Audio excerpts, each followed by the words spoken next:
D'abord, je dois m'excuser. Je vais faire cette présentation en anglais parce que j'ai qu'une demi-heure et je trouve que ça ajoute au moins 10 minutes ou un quart d'heure de traduire en français. Donc, pour faciliter le mouvement, je vais parler en anglais. Mais d'abord, j'ai une question. Combien d'entre vous travaillent dans le domaine de la santé globale?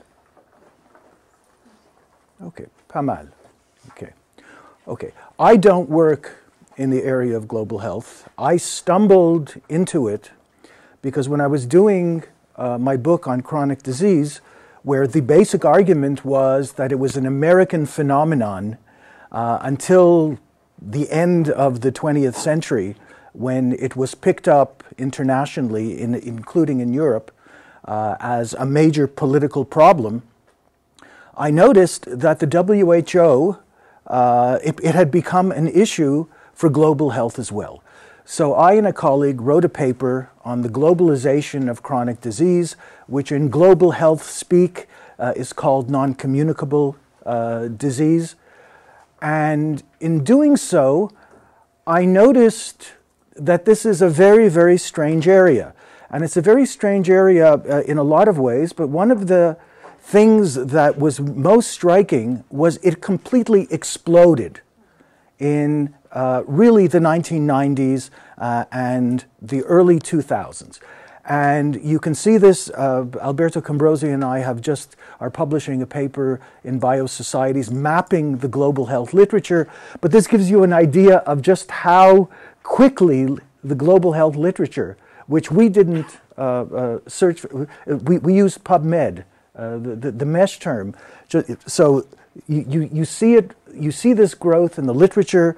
You see this growth in external foreign funding of global health, and you see it in this crazy diagram that tries to map all the different kinds of institutions that exist in global health. It's absolute nonsense, and I'll talk about that in a moment. But it does give you some idea of the complexity of the world of global health. So, because my work is generated by things that I don't understand, I didn't understand why specifically at that time this area just became so incredibly populated and popular and developed.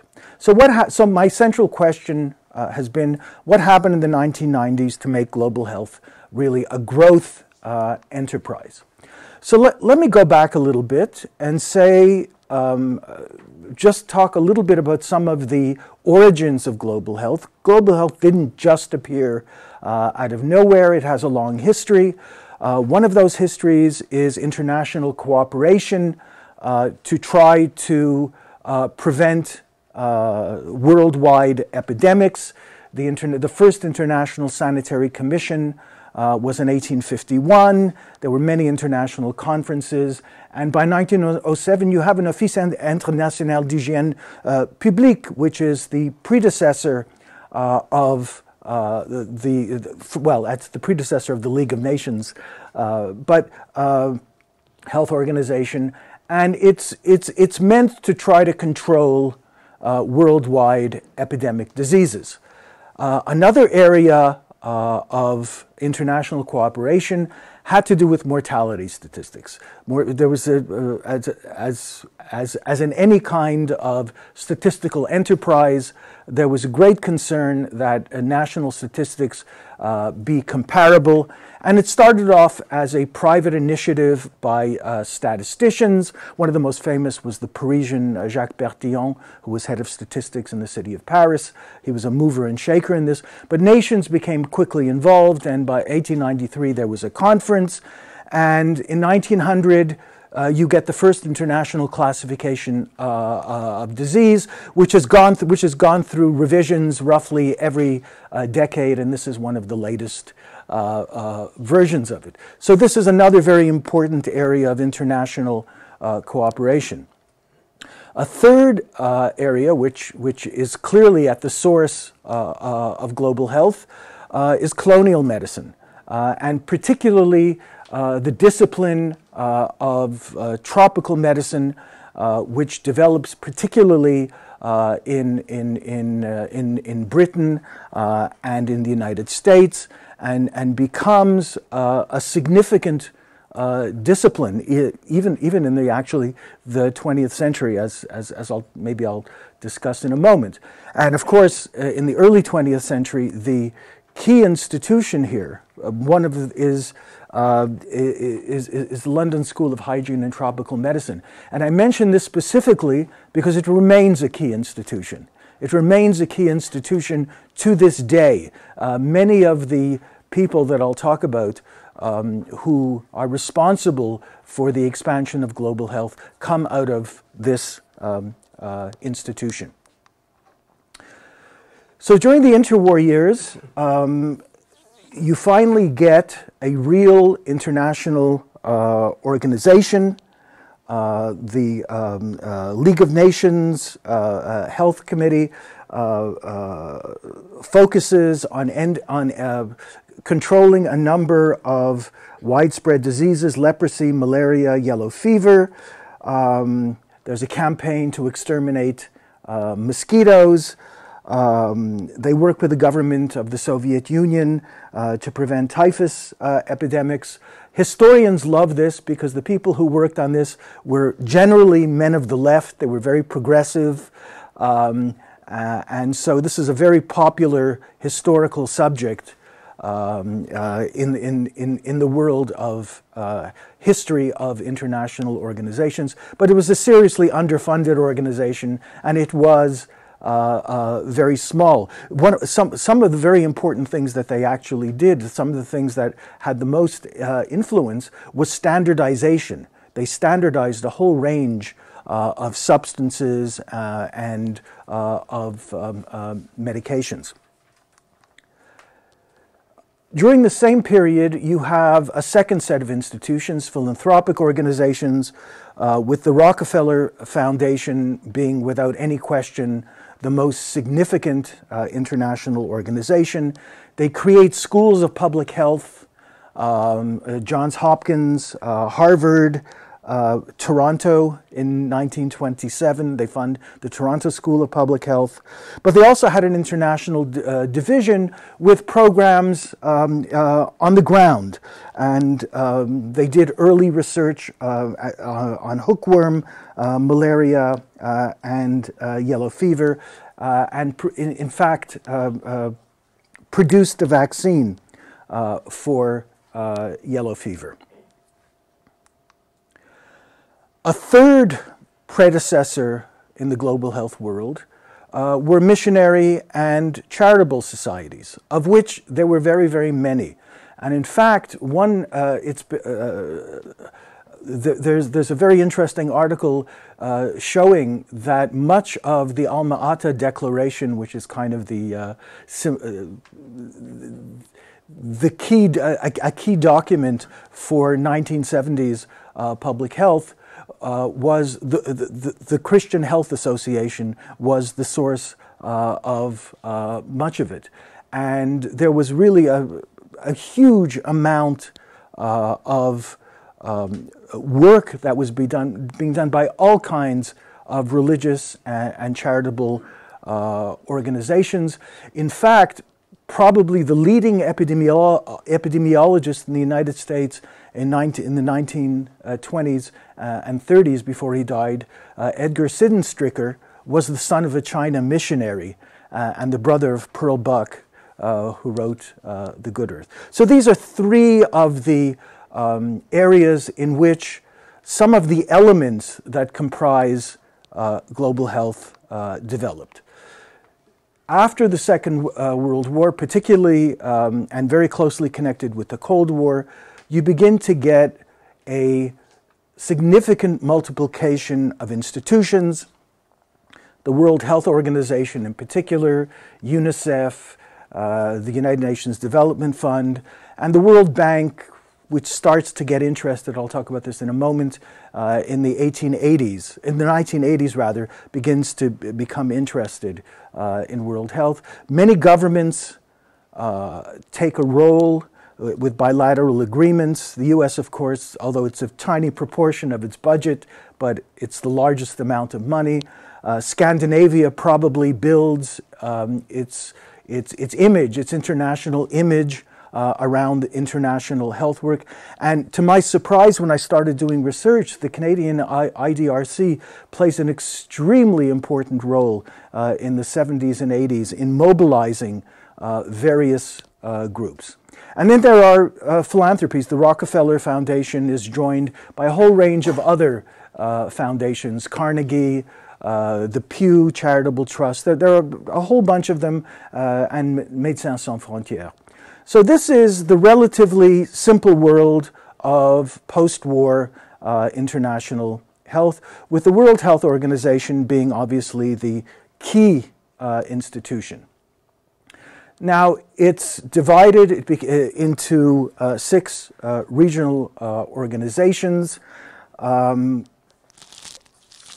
don't know that I want to say, in the early years, its critical priorities were malaria, women and children's health, TB, in other words, various infectious diseases.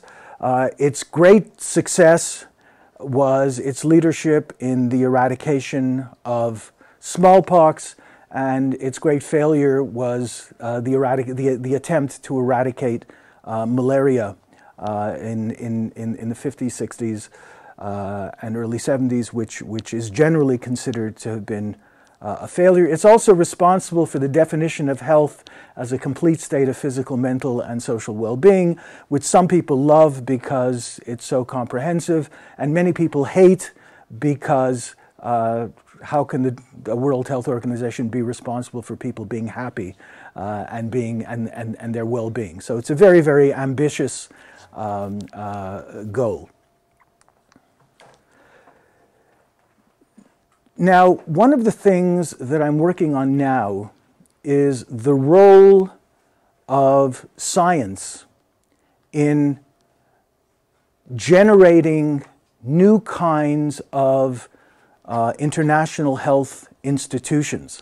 And one of the key areas during the 1970s and 80s was the area of tropical health, where there were a very large number of initiatives that took place to finance programs and research in all kinds of diseases, particularly parasitic diseases, for which there was no cure and which were not dependent on poverty, the way many infectious diseases are dependent on poverty.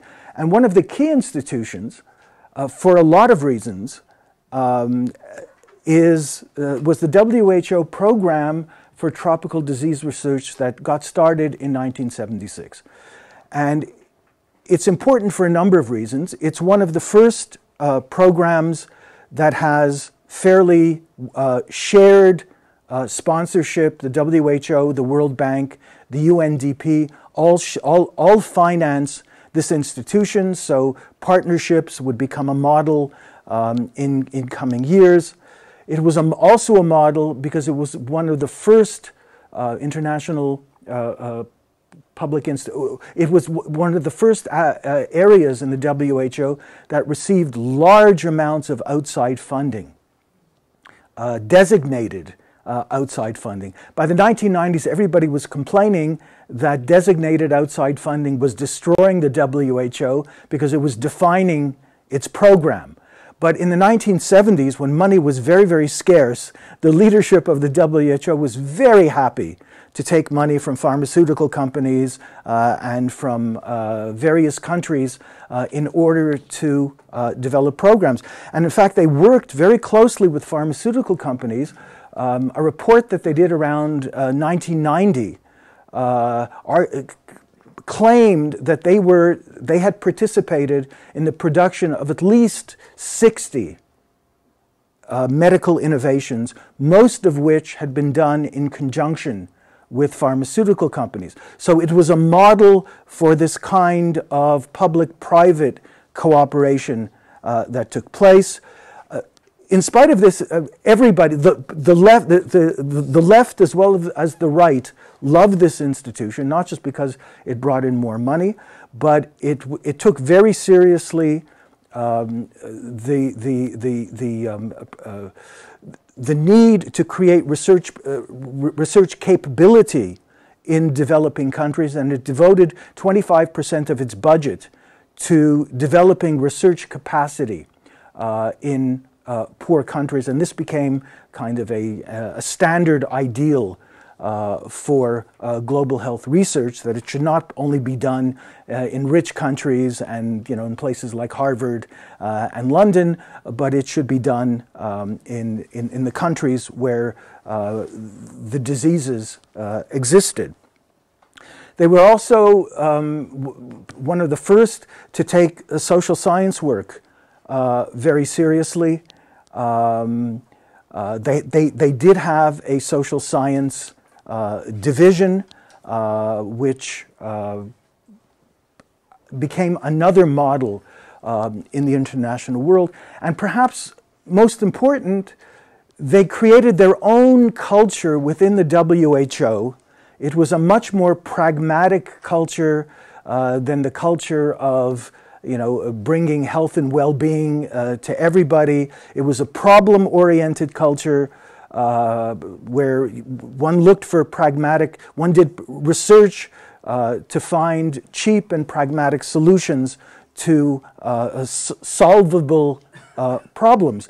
And the people who were involved will become part of our story as we go along. The first head of it from 76 to 86 was a Nigerian named Ade Lucas. He was followed by Torgo Dahle of Norway. And Patricia Rosenfeld ran the social science division, and she went on to the Carnegie Foundation, which played a big role in funding certain developments in the 80s and 90s. So the TDR is one of a whole group of tropical disease initiatives, but this is probably the most important one. This is at the source of a lot of what happens in the next 2 decades. Well, okay, so my primary question is, what changed in the 1990s to vastly expand the scope of global health? Well, one thing that happened is that the effort to develop tropical disease research expanded.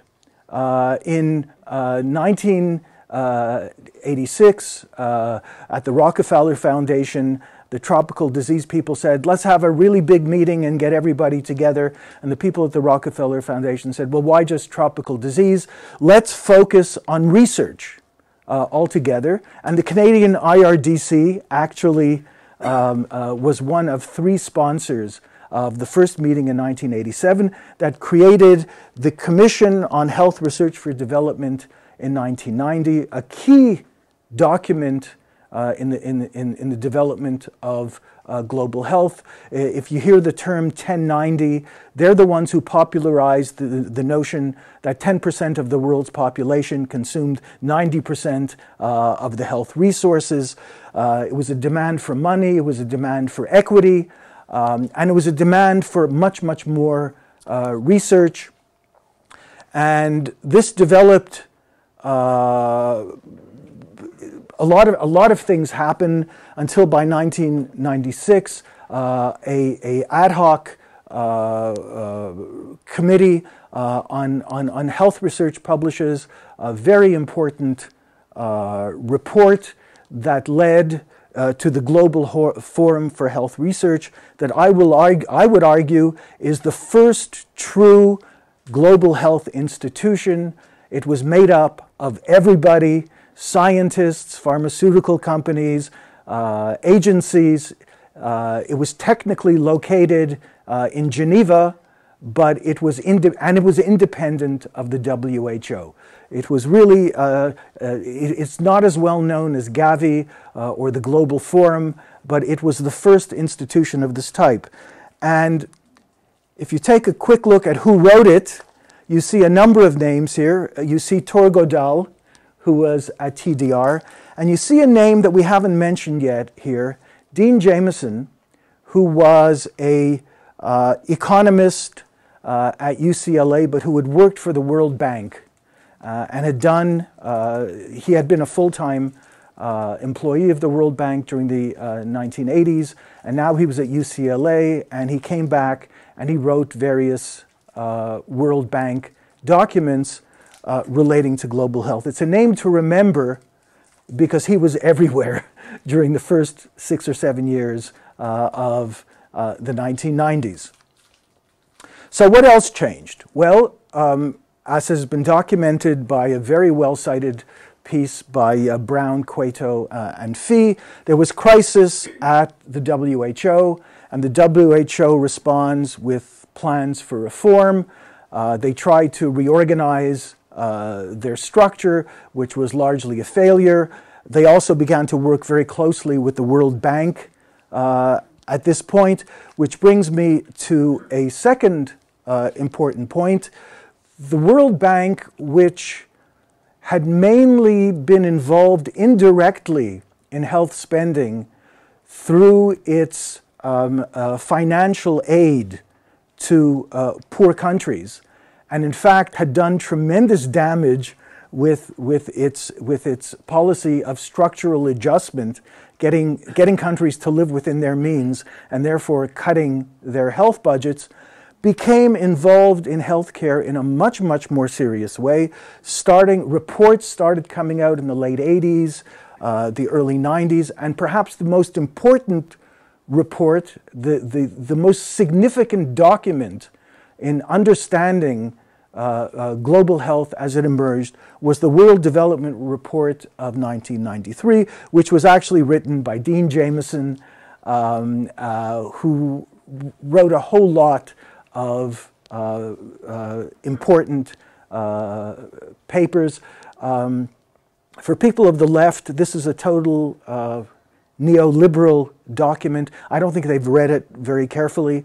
It's one of the first World Bank documents to make the point that not only is economic development a requirement for health, but health is a requirement for economic development.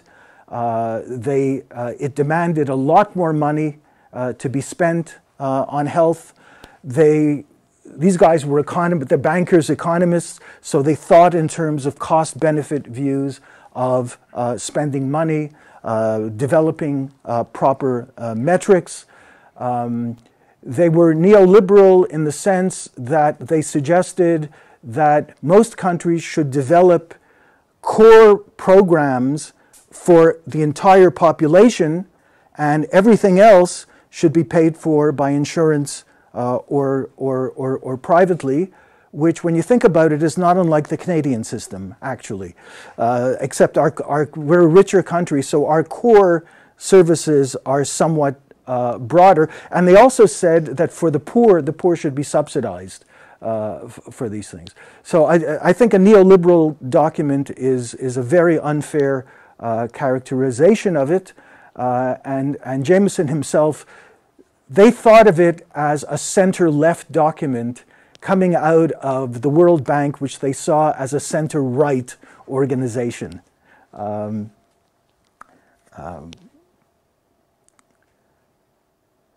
perhaps the most important idea here is that in addition to countries and international institutions, everybody had to become involved in global health.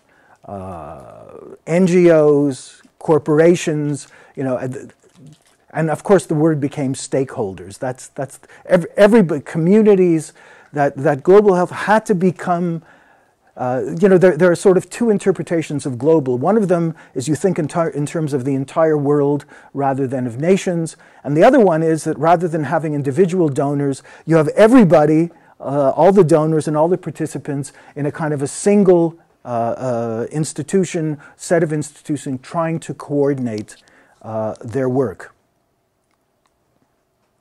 One of the things that grows out of this World Development Report is the Dahle. The Dahle is used regularly in the World Development Report.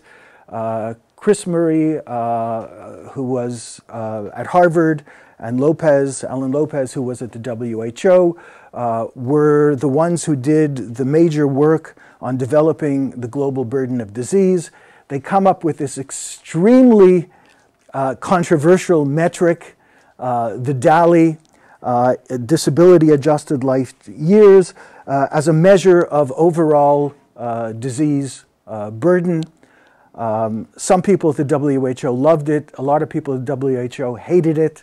And it was a very, very controversial metric, particularly because it was based on development economics. So the initial version of it gave different weights to people at different age stages of life. So children and old people were worth less than people of working age.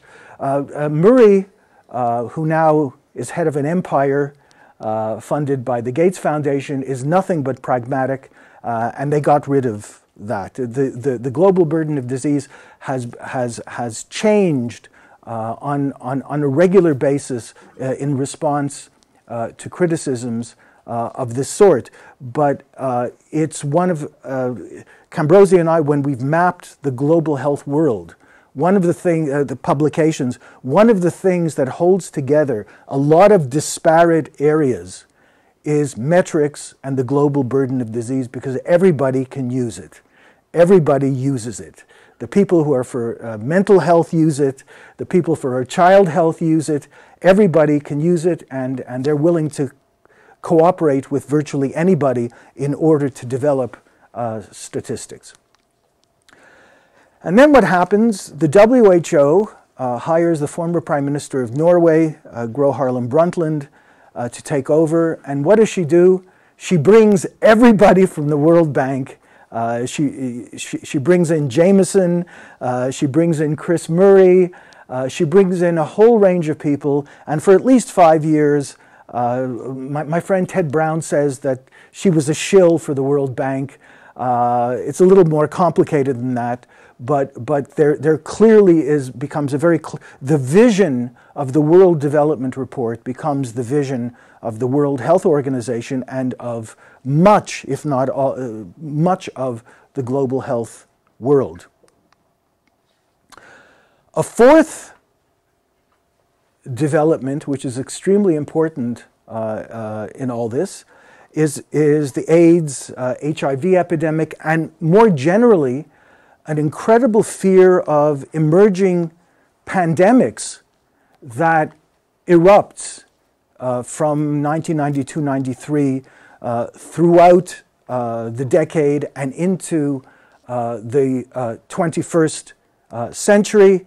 And a very important report by the Institute of Medicine on emerging infections is written by the Nobel Prize winner Joshua Lederberg. Congress has all kinds of hearings on it. The National Science and Technology Council does an important report, and if you take a look at it, virtually every major agency of the American government is now concerned. So security becomes a major issue in which a lot of people, particularly the American government, are willing to spend a great deal of money. And in 2005, there's a reorganization around the WHO of security, where emerging infections, anti-resistant microorganisms, and bioterrorism all become merged into a single threat, which creates an enormous amount of attention for this aspect of global health. Besides the fear of microorganisms, the development of antiretrovirals creates a mass movement for access to these new medications, which are far too expensive for most poor countries. This becomes a major international movement. the key pharmaceutical companies eventually accede to this pressure. Governments, the American government spends a huge amount of money in its PEPFAR program in order to be able to purchase these drugs. So the need to deal with this very expensive problem is the fifth thing that takes place in the 1990s that turns global health into a into a large-scale movement. And finally, related to it, and this is something that's been argued by one of Brundtland's deputies at the WHO, the anti-globalization movement made a lot of Western governments, the G8, extremely nervous. And he claims that, and I believe it, that one of the ways that they dealt with it was to sort of show the human face of the G8 by spending a lot more money on health-related issues in the world, in low-income countries. And finally, last but not least, a lot of very rich people suddenly become extremely interested in global health and begin pouring in lots of money into global health. Chief among them, obviously, is Bill Gates and the Gates Foundation, which is in many ways at the center of events because they are so strategic in spending their money and because they have such a clear vision of what it is that they want to do. Going back to TDR, going back to finding pragmatic solutions to soluble issues in a reasonably short time and that don't cost too much. So this has been this is the sixth major factor. Okay, so you have three major strategic alliances that come out of this period. As I mentioned, the Global Forum for Health Research came out of this movement to expand global health, to expand research, health research in poor countries, and TDR was very much at the core of it, as was Canada, as was the IRDC. Very much at the core of this, Gavi, the Vaccine Alliance, and the Global Fund to Fight AIDS, Tuberculosis, and Malaria, which basically did not replace countries, okay, but which brought in many, many more actors into the global health field. Now, one of the ironies, of course, is that an attempt to bring everybody together in order to create coordinated action creates a mishmash of organizations. I told you, you can ignore this attempt at mapping. I don't know anybody who would put the WHO at the center of this kind of clustering. But it gives you an idea of how many institutions and how many different kinds of institutions are now involved, sometimes in alliances that are coordinated and sometimes competing with each other and duplicating effort.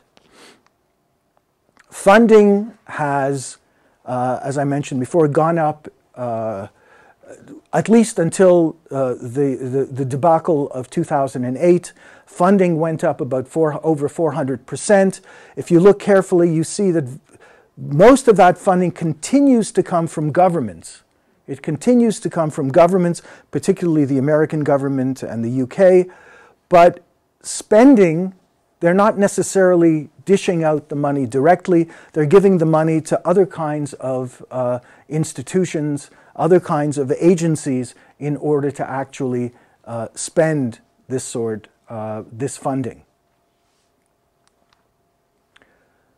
The other thing that happens, of course, is a little bit late, but nonetheless, where there's money, you find academics. And global health explodes on university campuses. We now have a Center for Global Health at McGill, only about 10 years after everybody else. They a school of population and global health has been created at McGill. There are very few schools these days that are not in some way involved in global health. Social medicine at Harvard is now social medicine and global health. It's taken over everywhere. So, and we now have a consortium. This number is very interesting. Every time I do a talk, I have to change it. The first time I gave a talk last year, there were about 125. And the latest, when you go online, there are 153 institutions that are involved in the consortium of universities for global health. And now they have a big meeting every year. And in fact, the Dean of Medicine at McGill, for the first time ever, attended this year's version of the consortium of universities for global health to develop, as they say, to develop collaborations between universities. But you know, what's more important in some ways than building collaborations within universities is trying to define what global health is, because global health is a series of problems and a series of projects,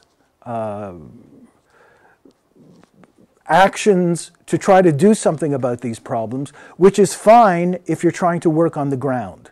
If you're creating academic programs, you need to have a respectable definition of what it is that you're going to teach and how you're going to teach it. So the Consortium of Universities for Global Health came up with what is probably the most commonly cited definition of global health. Not everybody agrees with it. If you take a look at it, it includes study, research, practice, improving health, transnational health, determinants, solutions, many disciplines, health sciences, interdisciplinary collaboration, in other words, it includes pretty much everything. And some people like this because it's comprehensive. Some people find it meaningless. But at least now, when you create a program in global health, you can point to something very specific about what global health is. This is what global health is. Of course, the other thing that happens when you get academics working on global health is the number of publications expands exponentially. The black lines are what we found. You can't use global health as a search term because it has too many meanings. So the black lines are what we found on PubMed using the mesh term World Health and then Global Health. And then the red lines are what we found on Web of Science, so that we had metadata so we could analyze the literature. So you see, in addition to a definition, we've killed a lot of trees, and a lot of publications have developed. Within global health, there are a series of tensions, sometimes admitted, sometimes not admitted. One can think of them in various ways. One can think of them as political, the right versus the left. You can think of it as a matter of temperament, people with pragmatic orientations to solve problems as quickly as possible versus more people who are willing to wait, who have a much more ambitious, idealistic vision of what needs to be done and know it can't be done quickly. You can think of it as strategic, people who think in terms of short-term solutions, people who think in terms of long-term solutions.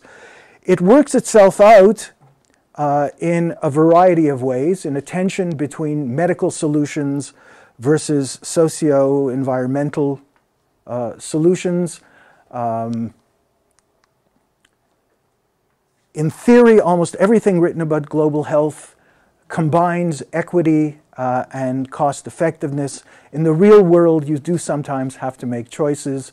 The most cost-effective thing does not necessarily affect the poorest, those who suffer most, and addressing the problems of those who suffer most is not necessarily the most cost-effective way of dealing with something.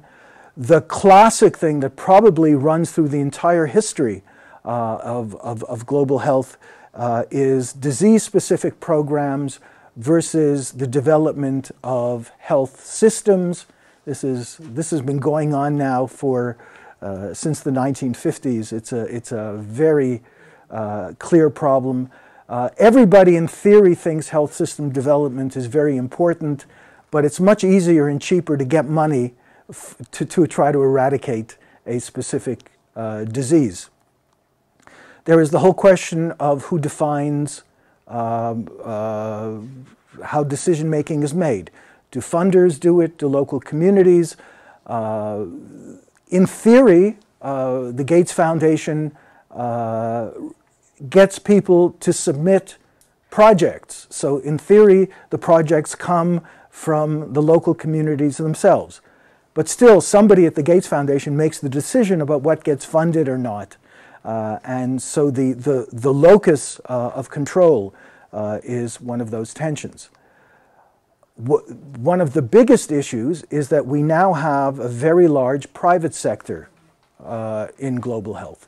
Public-private partnerships are the standard way to organize things. It's been determined that if you want people to eat better food, well, the WHO is not going to produce better food. It's got to be done by the companies that produce food, which in theory is correct, but it doesn't necessarily work very well. The issue of priorities, there's been a huge increase in advocacy for non-communicable diseases, but the fact is that only about 1.5% to 2% of all external funding goes for non-communicable diseases. And then there are issues of criteria for deciding priorities. What kind of metrics should you use? Are metrics, in fact, the way to go? Or do you actually base it on the desires of the people who are being helped? And it's even become a way for bioethics to get involved into this area by asking questions like, what do rich countries and pharmaceutical companies owe poor countries that are used for testing new products? So a final thought, global health, if you look at it as a very large political entity, has a lot of problems and is indeed highly imperfect. But if you look at what's actually happening on the ground in specific countries, I think things are significantly more hopeful. And with that, I'd like to thank you and take some questions.